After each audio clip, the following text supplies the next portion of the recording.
하나님 말씀은 요한계시록 22장 16절과 17절을 읽겠습니다.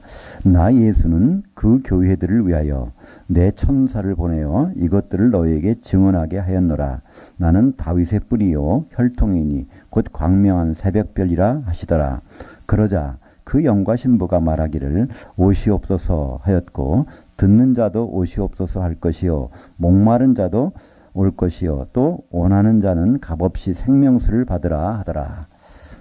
오늘 말씀을 가지고 성경의 마지막 퍼즐, 성령과 신부 오해 풀기란 제목으로 말씀을 나누겠습니다. 우리가 성경을 읽는 것은 참 중요합니다. 그런데 성경을 오해하게 되면 참 잘못될 수가 있죠. 근데 우리가 성경을 오해하는 많은 부분들은 원래 하나님 주신 말씀을 여러 번 번역하다가 이제 우리가 가지고 있는 성경이 번역이 잘못된 경우가 많이 있기 때문에 그렇습니다. 그 대표적인 사례가 바로 영과 성령을 혼동하는 경우죠. 우리 인간에게는 다 영이 있습니다. 모두가 영은 죽어서 태어나죠. 그래서 영이 살아나는 것을 거듭난다 얘기합니다. 왜 거듭이냐면은 두 번 태어난다는 얘기입니다. 어머니 뱃속에서 양수가 터져서 물에서부터 한번 나오고, 두 번째는 죽어있던 영이 나오는 것.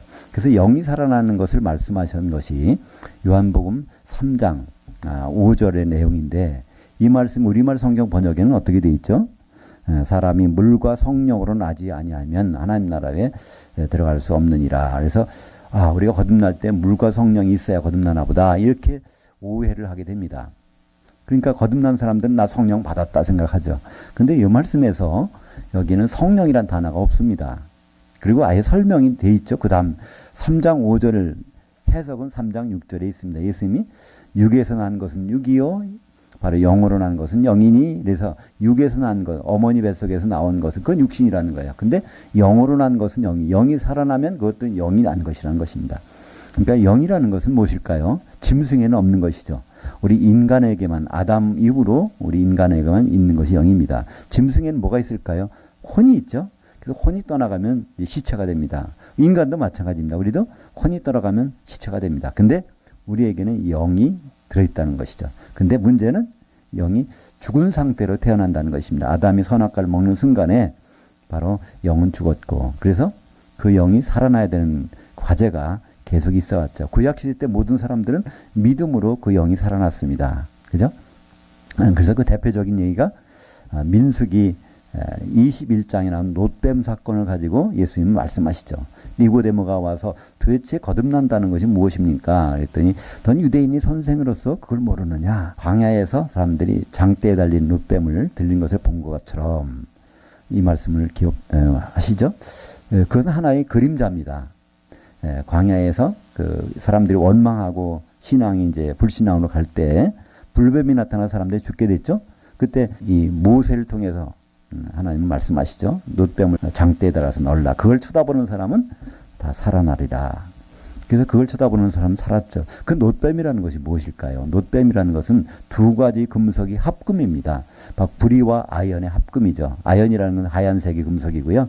바로 불이라는 건 빨간색이 금속입니다. 하나님, 죄 없으신 하나님이 바로 인간의 몸을 입고 십자가에 달려서 그것을 믿음으로 바라보는 사람은 산다는 것. 그들은 믿음으로 그걸 바라봐서 사는 것이고, 우리는 그 역사적인 현장을 이제 받아들여서 영이 거듭나는 것이죠. 그래서 영이 거듭나는 것과 성령은 직접적인 관계가 하나도 없습니다.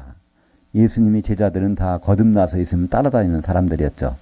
바로 그들은 천국 안에 있으면서 천국 말씀도 듣고 했던 사람들인데, 그들에게는 성령이 내리지 않았습니다. 요한복음 7장 39절에 보면 예수님 말씀하시죠. 그죠? 37절부터 38절 39절에 보면 나를 향하여 믿는 자는 배에서 생수의 강이 넘치리라. 이 생명수가 넘친다는 거예요. 근데 아직 아무에게도 성령이 내리신 일이 없다는 겁니다. 왜냐하면 아직은 영광을 받지 아니하셨기 때문에, 이 십자가에 죽으시고 부활하셔서 보내주실 성령 그때 가서 있기 때문에, 그래서 거듭난 사람들이 성령 받았다? 그건 나중의 일입니다. 오순절 때 바로 사도들이 성령을 받았고, 바로 그날 저녁에 3,000명이 성도들이 성령을 받아서 교회가 시작이 된 것이죠. 그래서 이 성령은 거듭나라고 주는 분이 아니라 성령은 하나 되라고 주신 분입니다. 에베소서 4장 3절에 보면 평안에 매는 줄로 성령의 하나 되게 하심을 굳게 지키라. 성령은 한 몸 되게 하는 분입니다. 그 오순절날 그 제사법을 알면 성령이 뭐를 하시는 분인지를 알 수 있습니다. 오순절날 제사법은 기름에 반죽한 떡 2개를 가지고 하나님께 흔드는 날입니다. 그러니까 반드시 거긴 뭐가 있어야 되죠? 가루가 있어야 됩니다. 가루는 곡식이 껍질이 벗겨져서 이제 가루가 돼서 그 가루를 뭉치게 할 수 있는 것. 그것은 구약시대 때는 기름을 썼습니다. 우리는 물을 사용하지만 저 중동지방에는 물 속에 석회 성분이 있기 때문에 물을 사용하지 않습니다. 그걸 사용해서 만든 떡을 먹는다면 바로 담석증이나 요도 결석에 걸리기 때문에 반드시 기름으로 가루는 반죽하게 되어 있습니다. 오순절날은 매년 그런 떡을 2개를 흔들었는데 예수님 십자가에 달리시는 그 해 오순절날 때는 진짜 기름이 내려왔습니다. 성령이 기름이 내려오고 사도들이 가루가 됐고 이제 3,000명의 성도들이 가루가 돼서 뭉쳐져서 시작된 바로 오순절이 완성된 날이죠. 그러니까 오순절이 성령이 강림하신 것은 오순절에 기름이 내려온 날이고 바로 기름은 우리를 뭉치게 하는 하나 되게 하는 그런 부분이죠. 마태복음 25장에 보면 열처녀, 신랑을 기다리는 열처녀가 있습니다. 등을 들고 기다렸어요. 등을 들었다는 것은 거듭났다는 뜻이죠. 거듭나서 신랑 예수님을 기다리다가 그들은 다 잠들었습니다. 죽었다는 것이죠. 그러나 신랑이 온다는 소리를 듣고 깼습니다. 마지막 한팔에 거기서 근데 2가지 운명이 갈라지게 되죠. 혼인잔치에 들어가는 사람은 기름을 준비한 사람, 그렇지 않은 사람은 바로 거기서 잘못된 곳, 쉽게 말하면 지옥으로 떨어지게 되죠. 그때 바로 기름 준비한 그것이 그 기름 가지고 뭐 하겠습니까? 서로 뭉쳐서 한 신부가 되는 것이죠. 요한계시록 19장 7절에 보면 어린 양의 혼인날이 이르렀는데 바로 한 세마포 옷을 입은 아내가 준비되었다는 것입니다. 근데 그 세마포 옷을 자세히 들여다보니까 성도들의 옳은 행실들이더라. 성도들이 거기서 한 몸이 돼서 한 세마포 옷을 입고 있는 모습을 보여주고 있습니다. 그러니까 마태복음 25장이 나오는 거기 신랑이 오는데 신부가 없잖아요. 처녀들만 있지. 그들이 한 몸이 되는 것은 어떻게 해요? 기름 가지고 각자 준비한 기름이 바로 한 몸 되는데 사용되어 있다는 것을 볼 수가 있습니다. 그러니까 이 성령은 오히려 거듭난 사람에게 작용을 합니다. 그러니까 이 자석이 있는데요. 이 자석을 가지고 이렇게 되면은 딸려오는 게 있죠. 쇠붙이가 딸려오잖아요. 그죠? 쇠붙이가 아니면 딸려오지 않습니다. 마찬가지로 성령 우리에게 임재하셔도 이게 거듭난 사람에게는 성령이 우리와 더불어 교통하시는데 거듭나지 않은 분은 맹탕이죠. 로마서 8장 16절에 보면 성령이 우리 영과 더불어 우리가 하나님이 자녀인 것을 증언해 주신다고 했습니다. 그러니까 사람의 영과 성령께서 이렇게 활동하시는데 성령은 우리의 영과 거듭난 사람, 그 영과 함께 하신다는 것을 말씀하고 있죠. 그러니까 성령이 먼저고 거듭나는 것이 나중이 아니라 거듭난 사람들에게 성령이 임하셔서 바로 예수 그리스도의 몸을 이루게 되는 것이죠. 우리가 요한계시록을 많은 사람들이 어렵다고 생각합니다. 사실 어려울 수도 있습니다. 근데 왜 이렇게 어려울까요? 이것도 번역이 참 잘못된 부분이 있어서 그렇습니다. 그중 가장 잘못된 부분은 바로 이 영을 성령이라고 번역해 놓았기 때문입니다. 요한계시록에는 성령이란 단어가 13번이 나옵니다. 근데 성경 원전에 보면요. 거기에 성령이란 단어는 한 번도 안 나오거든요. 그렇다면 도대체 뭐를 갖다가 성령이라고 번역해 놓았는가? 바로 4번은 사도 요한의 영을 성령이라고 번역해 놨습니다. 요한계시록 1장 10절에 또 4장 2절에 17장 3절에 21장 10절에 보면 거기에 성령의 감동으로 성령에 이끌려 이렇게 번역되어 있는데요. 거기 성령이란 단어가 아니라 사도 요한의 영이 이제 움직이는 장면이 나옵니다. 시간 여행을 한다는 거예요. 그죠? 그래서 요한계시록 1장 10절에 보면 주의 날로 갔다는 겁니다. 영이. 1장 9절에 보면 사도 요한의 몸은 반모섬에 있습니다. 근데 영은 빠져나가서, 물론 빠져나갈 때 혼도 같이 빠져나가는 거죠. 그래서 빠져나가서 주의 날에 갔다는 겁니다. 주의 날이 어떤 날이죠? 거기 요한계시록 1장 13절에 보면요. 7 촛대 한가운데 인자가 계신 모습이 보인다는 것은 촛대가 바로 교회라고 그러니까 교회와 주님이 만나는 장면. 어디서 만났을까요? 공중에서. 그러니까 장소는 공중이고 그리고 시간별로는 주님이 재림의 날, 그때 시간 여행과 공간 여행을 해서 사도 요한이 거기 가서 봤을 때 그때 주님이 뭐라고 말씀하시죠? 내가 본 것과 지금 있는 일과 장차될 일을 기록하라. 기준점은요, 주의 날입니다. 주의 날까지 시간 여행에서 쭉 본 일들을 기록하고, 그 다음에 주의 날에 벌어지는 일들을 기록하고, 그 후에 있을 천년왕국과 백보자 심판과 새 예루살렘이 이른 모든 과정들도 기록해라. 그래서 이 세 가지 부분을 기록한 내용이 바로 요한계시록인 것이죠. 그래서 이 요한계시록의 사도 요한은 영이 빠져나가서 본 것들을 다 기록한 것인데, 우리말 번역에서는 성령의 감동을 받아서 기록한 것이다. 그렇기 때문에 요한계시록은 참 해석이 어렵다는 겁니다. 그러니까 성령의 감동을 받아야 이걸 풀 수 있다는 거고요. 그리고 요한계시록을 풀기 위해서는 다니엘서, 스가랴서, 구약에 있는 예언서를 알아야 풀 수 있다 그러는데요. 그건 전혀 그렇지 않습니다. 요한계시록은요, 22장에 보면 이걸 다 봉하지 말라고 그랬어요. 다 풀어놓은 거기 때문에 그냥 보면 됩니다. 비디오를 빌려다가 드라마를 보실 때 그냥 보시면 되잖아요. 사전 찾아놓고 비디오를 보십니까? 남한테 물어가면서 그 비디오 드라마를 보십니까? 그냥 보면 잘 이해가 안 가도 다음 편 보면 연결이 됩니다. 마지막 가보면 첫 번 안 본 것까지도 연결이 되는 것처럼 요한계시록은 그냥 보라는 거예요. 해석하라는 말이 없습니다. 요한계시록 1장 3절에 보면 바로 이 예언의 말씀을 읽고 듣고 그거 주목하는 자가 복이 있다. 거기에 해석해 보는 자가 복이 있다는 말은 없습니다. 그러니까 요한계시록은 요한계시록 자체로 다 알 수 있게 돼 있어요. 요한계시록 나오는 별이 뭐라고요? 이 별은 천사다. 그리고 촛대가 뭐라고? 교회다. 이렇게 다 설명이 돼 있어요. 두 증인이 뭐라고요? 감람나무와 두 촛대다. 그러면 이건 두 증인이라는 건 사람이 아니라 촛대 두 교회라는 것을. 그러니까 요한계시록은 모든 부분들이 다 자체적으로 설명이 되게 다 돼 있습니다. 그러니까 요한계시록을 알면 다니엘서가 이해가 되고요. 스가랴서, 모든 에스겔서 그게 다 결론이 요한계시록이니까요. 그래서 요한계시록은 모든 것을 풀 수 있는 열쇠라고 볼 수 있는데요. 요한계시록이 이렇게 어려운 이유는 번역이 제대로 안 돼서 그런 부분이 있습니다. 그리고 또 한 가지 9번은 그 영이라고 되어 있습니다. 그 영을 우리말 성경에서는 성령이라고 이렇게 번역을 해놔서 그것이 참 어렵죠. 그러니까 요한계시록 읽어본 분들은 생각이 나시겠죠? 성령이 교회들에게 하시는 말씀을 들을지어다. 그래서 에베소 교회, 서머나 교회, 버가모 교회, 두아디라, 사대, 빌라델비아, 라우디아 교회 7교회마다 거기에 7번 나옵니다. 성령이 교회들에게 하시는 말씀을 들을지어다. 그러니까 교회들에게 성령이 말씀했다고 번역이 되어 있는데요. 성령이 말씀했을까요? 아닙니다. 성령은 말씀 안 했습니다.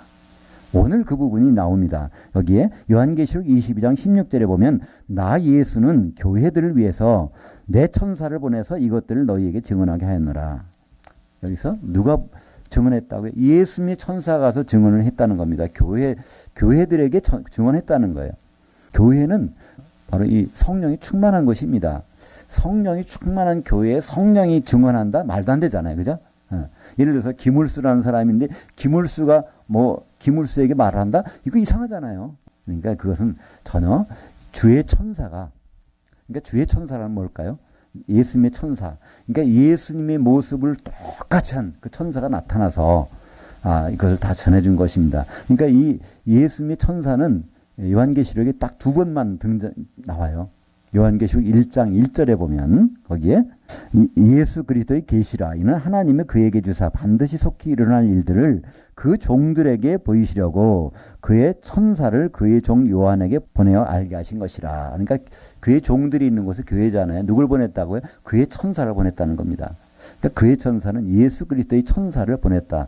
그러니까 예수 그리스도의 모습과 똑같이 생긴 천사를 딱 보내서 그걸 다 증언한 것입니다. 그래서 요한계시록 읽어보면요. 거기에 인자 같으시니 또 일찍 죽임을 당한 것 같으시니 힘센 천사, 다른 천사. 그래서 보통 천사하고는 다르다는 것을 계속 사도 요한이 말하고 있어요.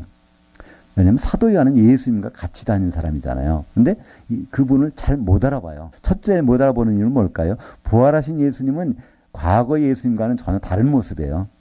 그러니까 우리가 이런 몸을 가지고 있는데요. 나이가 들수록 좀 이렇게 주름살도 생기고 이렇게 몸에 장애도 생기고 그러잖아요. 그 걱정하실 필요 없어요. 우리는 쓰다가 이제 버리고 새로 걸 입을 거든요. 그죠? 고린도전서 15장 51절에 보면 마지막 나팔이 올 때 우리가 호련히 변화된다는 거예요. 이것이.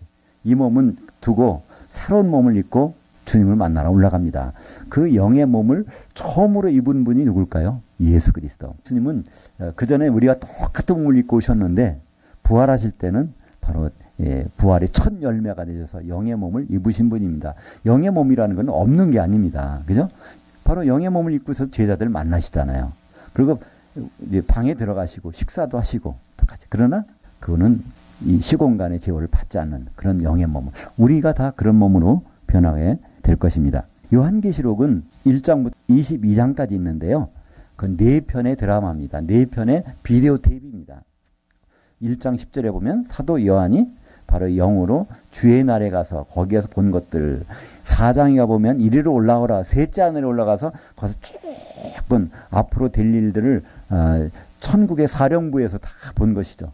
그 다음에 17장 3절에 가보면 광야로 가서 보게 됩니다. 근데 거기에서 환란 시대가 벌쳐져요. 그러니까 교회가 타락했을 때 타락한 모습들을 보는 것이 17장부터 쭉 나옵니다. 그리고 21장 10절에 보면 이 모든 천지 만물이 없어진 다음에 백보자 심판이 있고 그 다음에 새하늘과 새 땅이 나타나는데 거기서 내려오는 새 예루살렘을 보고 있는 장면, 그것이 바로 21장 10절에 나옵니다. 그래서 사도 요한이 영이 가서 쭉 본 부분들이 이제 나오고요. 그 다음에 그 영이 바로 예수님 모습을 천사가 계속 나타나서 하는 것이 2장과 3장에 보면 그 말씀들을 우리에게 해주고 있습니다. 그러니까 우리는 요한계시록에서 나오는 그 주의 천사, 그의 천사는 1장 1절과 또 22장 16절에 거기에서 내 천사, 그의 천사, 주의 천사 나오지만 그 가운데 있는 모든 예수님 모습들은 사실 그 천사가 등장해서 한 것이죠. 그 천사가 등장해서 한 다음에 마지막에 가서 갑자기 상황이 확 바뀝니다. 그것이 어디 나올까요? 17절에 그러자 그 영과 신부가 말하기를, 우리가 보면 여기서 우리말 번역에는 성령과 신부가 말씀하기를 오라 이렇게 하시는도다, 듣는 자도 올 것이요 이렇게 오라 하시는도다. 그래서 성령과 신부가 반말하는 것처럼 이렇게 나오는데요. 여기 원문을 쭉 보면요, 16절에서는 나 예수는 갑자기 등장해요. 처음 예수님이 정체를 밝히시는 거예요. 그러니까 나 예수는 내 천사를 보내서 교회들에게 이 말씀을 다 했느니라. 나는 다윗의 뿌리요 광명한 새벽별이라. 이렇게 자기 정체를 딱 밝히니까 그 순간에 예수님 모습을 하고 나타나서 활동했던 그 주의 천사, 예수님과 똑같이 생긴 천사가 지금 뭐라면 그 신부와 더불어 지금 얘기해요. 그래요. 주님 어서 오세요. 지금 하는 겁니다. 그 말씀을 받아서 하는 말이 요한계시록 22장 17절. 그래서 원래 그 접속사가 있어요. 그러자 예수님이 자기 신분을 밝혀서 나 예수인데 내가 교회들에게 내 천사를 보내서 이렇게 했잖아. 그랬더니 거기서 그 말씀을 듣던 이제 그 주의 천사, 지금까지 예수님 옷을 입고 활동했던 천사와 그 신부가 나옵니다. 신부가 말하기를 오시옵소서. 주님 이제 오세요. 그리고 또 말하기를 그들이 뭐랍니까? 듣는 자, 이 복음의 말씀, 요한계시록의 말씀을 듣는 자도 오시옵소서 하라는 거예요. 누구한테? 주님한테. 이것은 사실 명령형입니다. 우리는 마지막 명령문을 우리가 받았어요. 성경의 마지막 명령문은 오시라고 하는 겁니다. 예수님 좀 오세요 그러는 거예요. 근데 우리가 예수님 오시라는 고백을 합니까? 별로 안 하잖아요. 근데 예수님 오시라는 고백은 무슨 뜻일까요? 우리 이제 결혼하십시다, 그런 뜻입니다. 그러니까 예수님 신랑으로 오시는데 그분의 맞을 준비가 다 돼 있으니까 빨리 오세요. 빨리 결혼하고 싶습니다. 그래서 결혼할 때 뭐가 필요할까요? 바로 생명수가 필요합니다. 기름이 필요하잖아요. 한 몸이 돼야 되니까. 그래서 와서 바로 목마른 자, 배고픈 자는 와서 그 생명수를 마시라는 겁니다. 근데 사실 마실 수 있는 사람은 드물죠. 얼마 안 됩니다. 목마른 사람, 배고픈 사람이 음식을 먹죠. 배부른 사람은요, 아무리 산의 진미를 갖다 놔도 먹지 않잖아요. 세상 사람들이 왜 예수를 안 믿을까요? 아직은 예수님 없어도 충분하다고 생각하기 때문에 그렇습니다. 근데 뭔가 문제가 생기고 갈급하면요, 그때는 그걸 세상에서 채워지지 않는 어떤 갈증이 생기다면 반드시 찾게 돼 있습니다. 그러면 와서 먹게 되죠. 그래서 뭘 먹으라고요? 생명수를 마시라는 얘기입니다. 이 생명수라는 단어와 요한복음 7장 39절에 나오는 생수라는 단어는 같은 단어입니다. 물은 물인데 생명이 물이라는 거예요. 그 생수가 바로 성령이라고 그랬으니까 생명수를 마시라는 것은 어디서? 바로 성령의 물을 마시라는 겁니다. 성령을 마시라는, 누가요? 그 신부가 누굴까요? 바로 교회가 완성된 것이죠. 그러니까 교회 속에는 생수가 있다는 거예요. 교회 속에는 성령이 계시다는 겁니다. 바로 성령을 다른 데 가서 구할 수는 없습니다. 고린도전서 3장 16절에 보면 바로 너희가 하나님의 성전인 것과 하나님의 성령이 너희 안에 계시는 것을 알지 못하느냐? 바로 교회는 성령이 있는 거예요. 그 속에 가면 얼마든지 마실 수가 있다는 것이죠. 천사는 하나님이 부리시는 영입니다. 히브리서 1장 14절에 보면 거기서 모든 천사들은 하나님의 부리는 영으로서 구원받을 상속자를 도우라고 보내심이 아니뇨, 이렇게 말씀하고 있는. 그래서 그 영하면 그 천사예요. 어떤 천사일까요? 여기에 나오는 이 천사는 단수니까 주님의 천사입니다. 그러니까 우리는 여기서 어렵게 생각할 필요가 없어요. 그죠? 쉽게 볼 수 있습니다. 예수님 말씀하시기를 나는 내 천사를 보내서 교회에게 말했다. 그런데 요한계시록 2장 3장에 보면 거기 7군데가 나오죠. 2장 7절, 11절, 17절, 27절, 3장 6절, 13절, 22절에 보면 성령이 교회들에게 하신 말씀을 들을지어다 하는 것이 성령이 아니라 누가요? 내 천사를 보냈다는 겁니다. 그죠? 바로 예수님의 천사를 통해서 하신 그 말씀들. 그러니까 예수님은 그것을 보내신 분이고 그 천사는 예수님 옷을 입고 와서 그것을 일일이 나타내 준 분입니다. 그렇다면 이 신부는 구체적으로 누굴까요? 이제 그 성령은 성령이 아니라 그 영이라는 것은 해석가 됐죠. 예수님 모습을 하고 나타났던 그 천사. 근데 이 신부는 누굴까요? 우리는 보통 신부를 각자가 신부라고 얘기합니다. 그래서 이 요한계시록 22장 특히 17절 성령과 신부에 대해서는요 다양한 해석이 있습니다. 아주 굉장히 다양해요.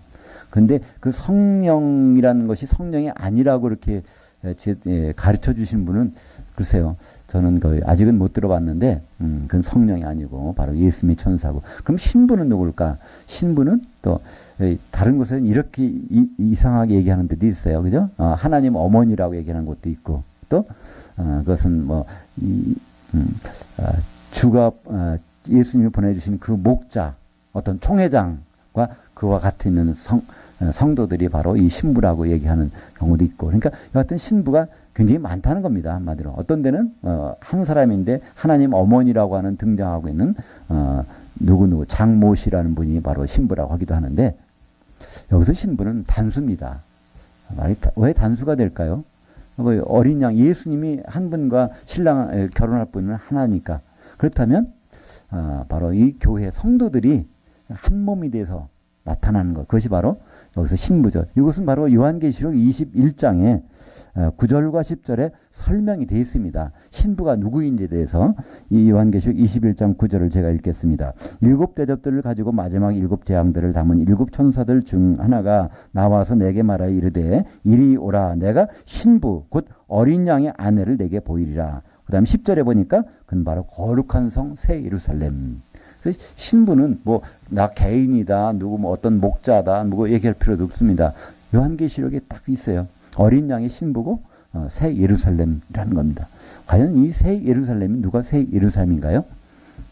바로 우리 성도들이 한 몸이 돼서 준비된 완성된 교회가 완성되면 한 신부인 새 예루살렘이 되는 것이죠. 그러니까 교회가 완성됐다는 것은 뭘까요? 거기엔 뭐가 있을까요? 성령이 충만하게 있고 거기에서는 생명수를 얼마든지 마실 수가 있는 것이죠. 그러니까 보통 예수님은 성찬식 할 때 그렇잖아요. 내 살을 먹어라, 내 피를 마시라면서 떡을 떼서 나눠주시고 포도주 잔을 주시잖아요.